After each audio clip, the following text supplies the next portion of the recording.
Bible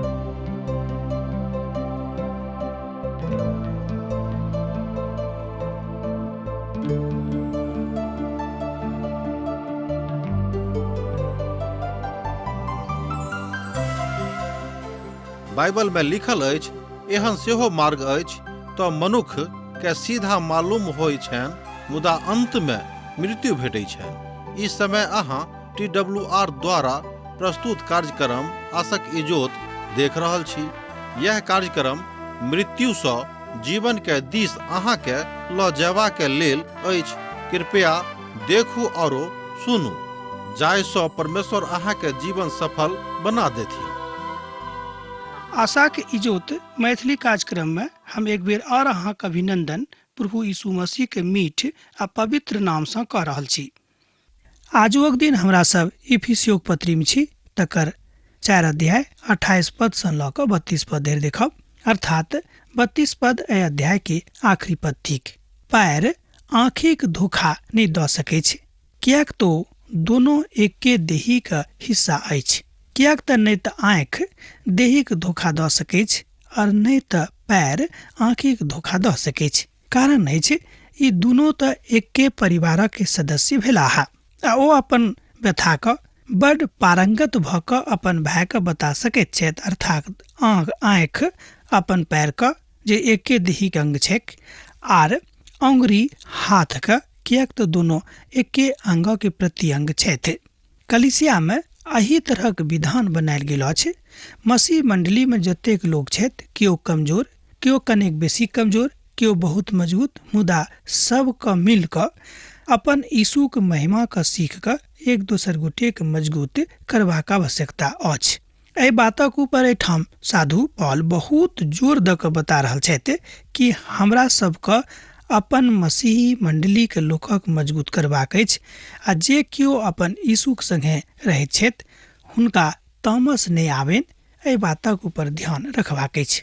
अब अहाँ कहबे कि जे केओ मसीह छथि कि हुनका तामस नहीं आबैत छनि, तहन हमर उत्तर हैत कि हाँ, हुनका खूब तामस आबैत छनि आ हुनका तामस अयबाक आवश्यकता सेहो छैक। मुदा एहिठाम जाय बातक संत पौलुस बता रहल छथि कि हुनका तामस नहीं आवेन। एहिठाम तामस सँ संबंध अछि प्रभुक वचनक ऊपर नहीं चलनाय, प्रभुक वचनक नहीं माननाय, एहि बातक दिसुनक जोर छनि। अब तऽ स्पष्ट भ गेल होयत कि किया कई तरहक बातक बाजित छथिन। एहिठाम जे बात थिक ओ यह थिक कि हमरा सबका परमेश्वरक वचनक बड़ खुला हृदय से बा हृदय खोल कऽ स्वीकार करबाक अछि, कोनो धूर्तताक मन से नहीं वा कोनो एहन चाल से नहीं कि लोकक लागे कि हम हुनका मानैत छी, मुदा हृदय में अहाँ हुनका बा हम हुनका नहीं मानैत छियनि। जँ अहाँ हृदय से हुनका स्वीकार नहीं करबेन तऽ कहियो ई बात अहाँ के जिंदगी में सफलीभूत नहीं हैत। टीकाकार साहब एठाम कहैत छथि जे तामस तऽ करूँ मुदा पाप नहीं करूँ। एक बेर आर ध्यान दियौ, हम जहिया कहियो हुनक युक्ति के पढ़ैत छियनि तऽ हमहूँ बड़ गदगद भ जाइत छी। ओ कहैत छथि कि तामस तऽ जरूर करूँ मुदा पाप नहीं करूँ, कियाक तऽ मनुखक स्वभाव में क्रोध तऽ अछि, मुदा पाप नहीं करबाक बात प्रभुक उपस्थिति के कारण बताबैत अछि। आर ध्यान दियौ कि पाप करबाक स्वभाव तऽ मनुखक स्वभाव में छनि, मुदा हुनका पाप से नहीं हुए, अर्थात हुनका से पाप नहीं हुएन, जाय कारणे ई बातक परीक्षण भ जाइत अछि कि हुनका जिंदगी में प्रभु यीशु मसीह के उपस्थिति भ गेल छनि। अब तऽ स्पष्ट भ गेल हैत कि कोना हमरा सबके बुझि सकै छी कि हुनका जिंदगी में प्रभु यीशु मसीह आबि गेल छथि। परिस्थिति एहन भ जाइत अछि जे जहिया कहियो कोनो तरहक तामस अहाँक जिंदगी में बा हमरा जिंदगी में भ जाइ छै, मुदा पाप नहीं करब तामस जरूर क सकलहुँ हैं। बहुत लोग एहि बातक मानैत छथि जे मसीही वह थिकाह जिनका कोनो परिस्थिति में तामस नहीं आबैत छनि। हम एहि बातक नहीं मानैत छी, कियाक तऽ तामस मनुष्य जाति के स्वभाव में अछि, हुनका तामस जरूर आबि जेतनि, मुदा तामसक ऊपर हुनका नियंत्रण रखबाक अछि आ जँ ओ नियंत्रण करनाइ सीख गेल छथि तहन हुनका से पाप नहीं हेतनि। मुदा हम तो कहब जे विश्वासी वह थिकाह जिनका सत्यक लेल लड़बाक स्वभाव बनि गेल छनि। ध्यान दियौ, विश्वासी के चिन्ह या थिक कि जिनका सत्ताक लेल लड़बाक स्वभाव भेट गेल छेन, मिल गेल छेन, भऽ गेल छेन। मुदा हमर लड़ाई हाड़ आ मौसक तऽ नहि अछि, अर्थात हमर लड़ाई दैहिक तऽ नहि अछि, मुदा विश्वास करबाक अछि, मुदा झूठ बाजि कऽ केकरो ठगबाके नहि अछि। झूठ बाजयवला जीवा प्रभुक पसंद नहि अछि, आर ओ मिथ्या आचरण करयवलाक संगे सेहो आनंदित नहि होइत छथि। करबाक घटनाक्रम यह थिक कि हमरा सबके अपन प्रभुक संगे ओही परिस्थिति में रह कऽ लड़बाक अछि जाहि परिस्थिति में प्रभु अहाँके रखने छथिन। भऽ सकै कि अहाँ बीमारी में होइब, भऽ सकै कि अहाँ गरीबी में होइब, भऽ सकै कि अहाँ चारो दिससँ यंत्रणा के स्थिति में होइब। कने काज कठिन अछि, मुदा अहू परिस्थिति में रह कऽ अहाँके सत्ताक लेल लड़बाक अछि। पहिल पत्रस तकर 2 अध्याय तकर 1 पद में एही बातक ऊपर खूब जोर दऽ कऽ बाजल गेल छैक। तैं सब प्रकारक बैर भाव, छल कपट, डाह और बदनामी के दूर कऽ कऽ नव जन्मल नेनहक जकाँ निर्मल आत्मिक दूधक खोज में लागल रहू, जाहिसँ ओ पाप अहाँ नहि करू जे अहाँ करबाक नहि अछि। एहिठाम जे बातक हमरा लोकनि पवित्र पोथी में देखैत छी वो यह थी कि प्रभु यीशु मसीह तामस सेहो केने छलखिन। हमरा लोकनि जानैत छी, मुदा जहन हुनका तामस भेल रहनि अर्थात पिताक मंदिर में, तहन ओ अपन लोकक लेल नीक काज केने छलाह। आ हमरा सभक स्वभाव की थिक कि जहन हमरा सभक तामस आबैत अछि तऽ हमरा सब केकरो खराब कऽ दैत छी, केकरो दुष्टता कऽ दैत छी। प्रभु यीशु मसीह तामस सेहो चढ़ल रहनि, हमरा लोकनि जानैत छी। तहन हमरो सबके भऽ सकै छै, कियाक तऽ प्रभु यीशु मसीह जहन एहि संसार में आबि कऽ स्वयं के मनुष्य जाति के प्रतीक चिन्ह के रूप में छलाह, तऽ उदाहरणार्थ मनुखक स्वभावक ओ अपन जिंदगी में देखौने रहथि। तहन हमरा लोकनि एहि बातक देख सकैत छी मरकुसक रचल सुसमाचार तकर 3 अध्याय तकर 5 पद में। यीशु क्रोधसँ ओहि सबके चारू दिस देखलाह आ पुनः हुनका मनक कठोरतासँ उदास भऽ कऽ यीशु ओहि मनुखक बजलाह, अपन हाथ बढ़ाऊ। ओ हाथक बढ़ौलथि और ओकर हाथ नीक भऽ गेलिक। देखियो कतेक नीक उदाहरण हमरा लोकनि देखै छी प्रभु यीशु मसीह के जिंदगी में। कियाक तऽ प्रभु यीशु मसीह एहि संसार में मनुष्य बनि कऽ अवतरित भेल छलाह आ मनुष्य जाति के स्वभाव हुनका अंदर में छलनि, तकरो ओ प्रदर्शित केने छथि। तहन एहिठाम मरकुसक रचल सुसमाचार में हमरा लोकनि एहि बातक देखैत छी कि हुनका तामस तऽ भेल रहनि, मुदा तामस कऽ कऽ ओ केकरो हानि नहीं पहुँचेलनि। मरकुसक रचल सुसमाचार तकर 3 अध्याय तकर 5 पद। यीशु क्रोधसँ ओहि सभक चारू दिस देखलाह आ पुनः हुनक मनक कठोरतासँ उदास भऽ कऽ यीशु ओहि मनुखक बजलाह, अपन हाथक बढ़ाऊ। ओ हाथक बढ़ौलथि आर ओकर हाथ नीक भऽ गेलिक। ओ तामस तऽ केने छलखिन, मुदा ओ पाप नहीं केलाह, झूठ नहीं बजलाह, कियाक तऽ हुनका मालूम छलनि कि हम पिताक पुत्र कहूँ आ एकटा मनुखक रूप में हमरा की करबाक अछि। एहिठाम हमरा सब प्रभु यीशु मसीह के संपूर्ण मनुखत्वक स्वभावक देखैत छी जे सत्य में आ सत्यक इजोत में भरल अछि। जहन प्रभु यीशु मसीह मनुखक रूप में ई काज कऽ सकैत छथि, जहन हुनक प्रेरित सब एहि बातक संसार में आबि कऽ सकैत छथि, तऽ हमरो सब ई बात कऽ सकैत छी। हम अहाँ से बाजब, जहन अहाँक मन में नीक बात रहत तहने अहाँ से पाप नहीं हैत। ध्यान दियौ, जँ अहाँक मन में नीक बात रहत तहने अहाँ से पाप नहीं हैत, आ जँ अहाँक मन में खराब बात रहत तहने अहाँ से पाप भऽ जायत। तहन मनक ऊपर नियंत्रण करबाक जरूरत अछि, अर्थात हृदय के पवित्र कऽ कऽ अपन प्रभु यीशु मसीह के संदर्भ में रहबाक अछि, हुनके सानिध्य में रहबाक अछि आ हुनके सानिध्य के पाबि कऽ स्वयं के पवित्र पवित्र करबाक जरूरत अछि। कियाक तऽ प्रासंगिक या थिक कि जँ अहाँक मन में विनम्रता आबि गेल, जँ अहाँक मन में ककरो प्रति कोनो तरहक लड़ाई करबाक भाव, कोनो तरहक पाप करबाक भाव नहीं अछि, तऽ ई बात कहियो न कहियो जरूर स्पष्ट भऽ जायत कि प्रभु अहाँ से नेह राखैत छथिन आर ओ अहाँक नेहक लेल अर्थात अहाँके जिंदगीके लेल किछो करबाक लेल तैयार छथि। ई बात ओ कऽ कऽ सेहो प्रदर्शित कऽ देने छलाह। अपन प्राण सूली पर दऽ कऽ एकटा अदना लोकक जकाँ ओ मरि गेल छलाह। तहन हमरा सभक स्वभावमे ई बात वैतांतिक भऽ कऽ आबैत अछि। चोरी करऽ वाला चोरी नहीं करेक। ध्यान दियौ, एहिठाम जे संत पौलुस बाजि रहल छथिन तकरा दिस कनि ध्यान दियौ। चोरी करऽ वाला चोरी नहीं करेक, मुदा नीक काज करऽ में अपन हाथसँ परिश्रम करेक। तैं जकरा प्रति भोजन हुनकै तकरा ओ देबाक किछु हुनका लेल नहीं रहनि। कोनो खराब बात अहाँक मुखसँ नहीं निकसैक। एहिठाम ध्यान दियौ, कई पदक दिस पद भेल 29। कोनो खराब बात अहाँके मुखसँ नहीं निकसैक, मुदा आवश्यकता अनुसार वह निकसैक जे आत्मिक उन्नतिके लेल नीक होइक, जाहिसँ ओहि बातसँ सुनयवला पर अनुग्रह होइक। एहिठाम परमेश्वरक वचन बताबैत अछि कि अब जे केओ चोरी करयवला छथि हुनका चोरी करनाइ छोड़बाक छनि। जे केओ कोनो खराब काज करयवला छथि हुनका खराब काज छोड़बाक छनि, मुदा अहाँके मुखसँ वह बात निकसैक जे बात लोकक आत्मिक उन्नतिके लेल आवश्यकता अछि। हमरा सब बहुत बेर अनेरे बात करैत रहैत छी जाहिसँ केकरो कोनो तरहक फायदा नहीं भेटैत छनि। एहिठाम संत पौलुस बता रहल छथि कि अहाँके मुखसँ वह बात निकसैक जाहिसँ अहाँके पड़ोसीके, जाहिसँ अहाँके बगलमे रहैवलाके, अहाँके दोस्तके, अहाँके मित्रके फायदा भेटनि, विशेष कऽ कऽ आत्मिक फायदा।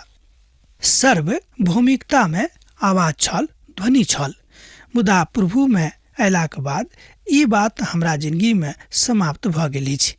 किएक तऽ प्रभुमे हुनक अनुग्रहमे हुनक स्वभाव हमरा जिंदगीमे आबि गेल अछि। एहिठाम ई जे पद हम पढ़लहुँ हैं, ई एकटा अहीमे सँ लिखल एक भाइके अछि। ओ लिखने छथिन कि सार्वभौमिकतामे आवाज तऽ छल। ध्यान दियौ, सार्वभौमिकतामे आवाज तऽ छल, स्वर तऽ छल, ध्वनि छल, मुदा प्रभुमे अयलाक बाद अर्थात यीशु मसीहमे अयलाक बाद हमरा जिंदगीमे जतेक अराजकता छलैक से सबटा समाप्त भऽ गेल। किएक तऽ प्रभुके प्रेम आ हुनक स्वभाव हमरा जिंदगीमे आबि गेल अछि। हम भाइके धन्यवाद दैत छियनि एतेक नीक पंक्ति लिखबाक लेल, विशेष कऽ कऽ प्रभुके आराधनाक लेल। अपन स्वभावमे ई बातक ऊपर ध्यान रखबाक अछि कि अहाँके पुरान मनुष्यत्व जे छल से अब समाप्त भेल अछि कि नहि। प्रभुके दिससँ जे बाट अहाँके भेटल अछि तकरामे रहि कऽ अहाँके शांति भेटैत अछि कि नहि। किएक तऽ घात आ प्रतिघात एहि संसारमे चलैत रहैत अछि। जतेक काल धरि संसार रहतै कि घात प्रतिघातक भावना बनल रहतै। किएक तऽ संसारमे शैतान सेहो काज कऽ रहल अछि आ शैतानक राज सेहो अछि। तैँ ओकरो काज एहि संसारमे बंद नहीं हेतै जाबे धरि प्रभुके इच्छा हुनका ऊपर प्रबल नहीं भऽ जेतनि। यह बात प्रभु यीशु मसीह आजुक दिन अहाँके बा हमरा सिखा रहल छथि। ई भेल जे हम अपन गाड़ीमे अर्थात अपन जिंदगी रूपी गाड़ीमे जे धूरी लागल अछि तकरा खूब मजबूत करबाक अछि, अर्थात मन रूपी धूरीके पवित्र करबाक अछि, जाहि पर हमरा सब गोटेके जिंदगी चलि रहल अछि। किएक तऽ पवित्र शास्त्र बाइबिल कहैत अछि कि मोनमे तऽ असाध्य रोग लागल अछि आ तकरा ऊपर विश्वास नहीं करियौक। एहिठाम टीकाकार साहब कहैत छथिन कि मोनमे असाध्य रोग जे लागल अछि से बातक हमरा लोकनि पवित्र पोथीमे देखैत छी, बाइबिलमे। एहि द्वारा लिखल गेल अछि कि मनक ऊपर नियंत्रण करनाइ कने कठिन अछि, मुदा अहाँ कऽ सकैत छी जँ ई काज अहाँक जिंदगीमे सफल नहीं भऽ सकैछ वा जँ मनुख एहि काजक नहीं कऽ सकैत तऽ कहियो पिता परमेश्वर एहि तरहक आदेश मनुष्य जातिके नहीं दैतियैक। एहि सबटा बातक एहि सबटा प्रदेशक हमरा सब गोटेके बुझबाक अछि। अहाँके जे देही भेटल अछि तकरा ऊपर अहाँ नियंत्रण राखू, प्रार्थना कऽ कऽ प्रभुके संगतिमे रहि कऽ। किएक तऽ बाँकी बात प्रभुके शरणमे दऽ दियौ, ओ अहाँके लेल सबटा बातक सफल कऽ देताह। हाथे जतेक बात अर्थात जँ अहाँ पाप करब तऽ सजा प्रभु यीशु मसीहसँ अवश्य पायब। अहाँके मेहनत, अहाँके परिश्रम करबाक अछि और प्रभुमे ओहि बातक प्रकाशित सेहो करबाक अछि जाहि प्रकाशनके प्रभु यीशु मसीह मनुष्य जातिके लेल खोलि कऽ रखने छथिन। एहि बातक अहाँ देखैत छी कि प्रभु यीशु मसीहके महिमामे अपन कथा कहाँ आगाँ बढ़ाबियोक, अर्थात प्रभु यीशु मसीह के वचन कहाँ आगाँ लऽ जइयोक आर एहि बातक सबके समझा दियोक। अहाँ लग जे केओ छथि, अहाँ हाकिम रहूँ बा अहाँ छोट एकटा काज करऽ वाला चपरासी रहूँ, मुदा प्रभु के नजरी में अहाँ दुनू धिया पुता थिको हैं और दुनू के संदर्भ में प्रभु के लेल एके तरह के न्याय अछि। मान लियो अहाँ चपरासी छी, अहूँ पाप कैलहुँ हँ, वह पाप जे पाप अहाँ के हाकिम केने छथि तऽ दुनू के लेल सामान्य तरह के सजा बनल छी। ई नहि कि अहाँ छोट थिको हैं तऽ अहाँ के छोट सजा भेटत आ ओ पैघ छथि तऽ हुनका पैघ सजा भेटतनि, से नहि। कियाक तऽ दुनू के लग परमेश्वरक ज्ञान समान रीतिसँ पहुँचावल गेल अछि। मुदा जे केओ स्वर उठाबैत अछि, जे केओ अपन शब्दक कहैत अछि, हुनका ई बात सोचबाक छनि कि हमरा मुखसँ, हमरा जिन्दगीसँ कोनो तरहक पाप भऽ रहल अछि की। मुदा पाप करबाक प्रवृत्ति अहाँक जिन्दगीमे नहि बढ़ैक, एहि बातक ऊपर अहाँ ध्यान राखब। कियाक तऽ हमरा लोकनि जानै छी कि मनुखक स्वभावमे पाप करबाके प्रवृत्ति छैके। मुदा हमरा सभक यह बात मानि कऽ चलबाक अछि कि तकरा ऊपर कोनाक नियंत्रण कयल जायक। प्रार्थना कऽ कऽ अहाँ तकरा ऊपर नियंत्रण कऽ सकैत छी। इफिसियो पोथी तकर 4 अध्याय आ तकर 30 पद एहिठाम एहि तरह कहैत अछि, परमेश्वरक पवित्र आत्माक शोकित नहि करू। ध्यान दियौक, हमरा सभक स्वभावक विषयमे बतायल गेल अछि कि कोन काज करियैक जाहिसँ प्रभु कोनो रीतिसँ अहाँसँ वा हमरासँ दुखित नहि हुएक। एहिठाम संत पौलुस कहैत छथि कि परमेश्वरक पवित्र आत्माक शोकित नहि करू, जिनका द्वारा अहाँक ऊपर छुटकाराक दिन भेल अछि वा छाप देवल गेल अछि। एहि बातक अहाँ खूब नीक रीतिसँ स्मरण करियौक। परमेश्वरक पवित्र आत्माक शोकित नहि कर सकू वा तकरा अहाँ नहि करियौक। आ एहि बातक सेहो अहाँ ध्यान दियौक कि ई काज अहाँ कऽ तऽ सकैत छी, मुदा ई काज अहाँके करबाक नहि अछि। किएक तऽ हमरा सब पवित्र आत्मामे अपन प्रभु यीशु मसीहके उपस्थितिमे हुनक सोनितसँ शुद्ध कयल गेल छी। तहन हुनक सोनितक सेहो कोनो तरहक शिकायत करबाक अवसर नहि दियौक। भऽ सकैत छै कि हमरा सब बहुत बेर अपन स्वभावसँ केकरो केकरो दुखित कऽ दैत छी। हमरा सब मनुख थिको हैं, ई काज भऽ सकैत छै, किएक तऽ बहुत बेर एहि तरहक भाव आबैत अछि कि हुनका हम दुखी कऽ देबनि। भऽ सकैत छै ई बात, किएक तऽ हमरा सब मनुख छी आ मनुखक स्वभावमे एहि तरहक बात भरल छनि। मुदा शोकित करबाक जे भाव मनुख जातिके हृदयमे रहैत अछि ओ उचित नहि अछि। आ यह ओ बात अछि जाहि बातक नहि करबाक विषयमे बाजल गेल छी। आ जँ अहाँ एक बादो एहिमे बनल रहैत छी तहन ई करबाक बात अहूँक जिन्दगीमे खूब परिलक्षित भऽ कऽ सन्मुख भऽ जाइत छै। आ जहन एहि विश्वासमे अहाँ बनल रहबै तहन अहाँ झूठ नहि बाजब, किएक तऽ झूठ आ मिथ्या आ कुभाव अहाँके जिन्दगीसँ अपने आप परा जायत। ई बात पवित्र आत्माके काज अहाँके जिन्दगीमे अछि तकर ई चिन्ह हैत। मुदा जँ अहाँ एक बादो पवित्र आत्माके शोकित कऽ दैत छियनि तऽ ई बात परमेश्वरक बर्दाश्त नहि छनि। अर्थात विश्वासीके एहि तरहक खराब काज करबाक अवसर नहि भेटैक, हुनका एहि तरहक कोनो मान्यता नहि देवल गेल छनि कि अहाँ ई काज कऽ सकैत छी। ई बात पवित्र आत्माके शोकित करनाइ हुनका कोनो परिस्थितिमे पसन्द नहि छनि। अहाँ जानैत छी कि पवित्र आत्मा के छथि। सोच गपमे जँ हम बाजब तऽ हम कहब कि पवित्र आत्मा परमेश्वरके प्रतिबिंब रूप एहि संसारमे छथि। किएक तऽ जहन प्रभु यीशु मसीह संसारसँ विदा हुअ लगलाह तहन ओ अपन विदा होइत कालमे कहलखिन कि हम अहाँके लेल एकटा सहायक पठा रहल छी जे अहाँके सहायता करता है। आ हम जा रहल छी पिताके लगमे, पिताके घरमे, जतऽ जाकऽ अहाँके लेल जगह तैयार करब। किएक तऽ अहाँ ई बातक ऊपर विश्वास करू कि पिताके घरमे खूब जगह छैक। जँ नहि रहतियै तऽ हम अहाँके बाजि देने रहितहुँ, मुदा ओतऽ बहुत जगह थिक, तैँ ओतऽ जाकऽ हम अहाँके लेल जगह तैयार कऽ रहलहुँ हैं। हमरा अनुपस्थितिमे पवित्र आत्मा अहाँके सहायता करता है। घुरा फिरा कऽ अहाँ बुझियौ कि प्रभु यीशु मसीहके सहायता, प्रभु यीशु मसीहके उपस्थिति पवित्र आत्माके रूपमे संसारमे एखनो सब विश्वासीके लेल उपलब्ध अछि। सवाल उठ रहल अछि जे जहन एकटा आत्मा शोकित होइत अछि तऽ ओकरा कोना हमरा लोकनि मना सकैत छी। जहन प्रभुके वचनक ज्ञान भऽ गेल तऽ प्रभुके पवित्र आत्माके शोकित करबाक साहस हमरा सब नहि करबिक। ई भऽ सकै छै कि हुनका प्रतिपक्षमे कोनो बात हमरा लोकनि कहियो अनेरे जँ गलती से निकलि गेल तऽ माफी मांगू, किएक तऽ प्रभु माफ करबाक लेल सेहो तैयार छथि।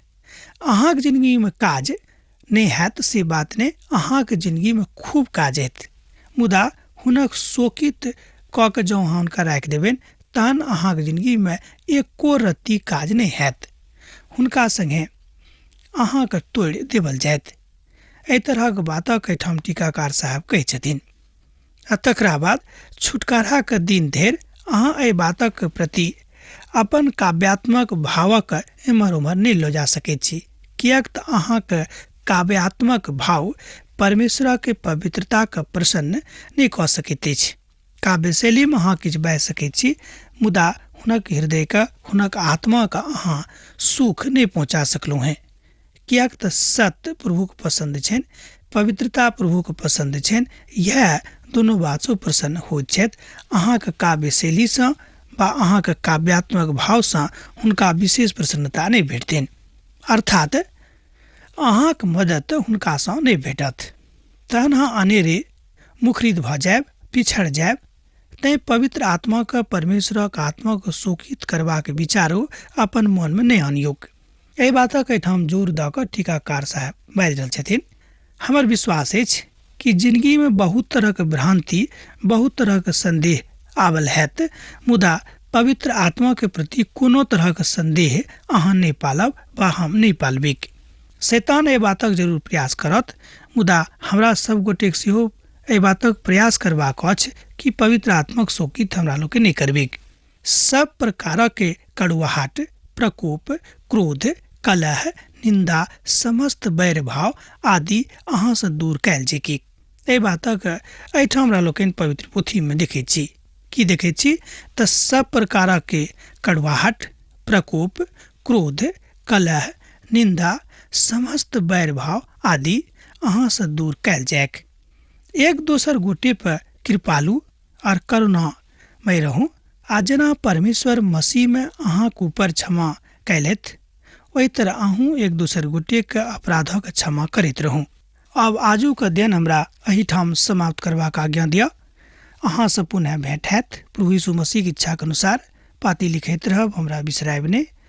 यीशुक नेह अहाँके जिंदगीमे बनल रहैक। आमीन। हमर विश्वास अछि कि ई कार्यक्रम अहाँके लेल लाभदायक सिद्ध अछि। हम चाहै छी कि अहाँ अपन आशीषके हमरा संग साझा करू। जँ अहाँके नजीक बाइबलसँ आ जीवनसँ सम्बन्धित कोनो प्रकारके प्रश्न भऽ सकै अछि तऽ अपन समस्याके लेल प्रार्थना करबाके लेल जँ चाहै छी तऽ हमरा फोन नंबर पर जरूर संपर्क कऽ सकै छी। परमेश्वर अहाँ सबके लेल एकटा सुन्दर, सुखद, आनंदित दिन प्रदान करैक।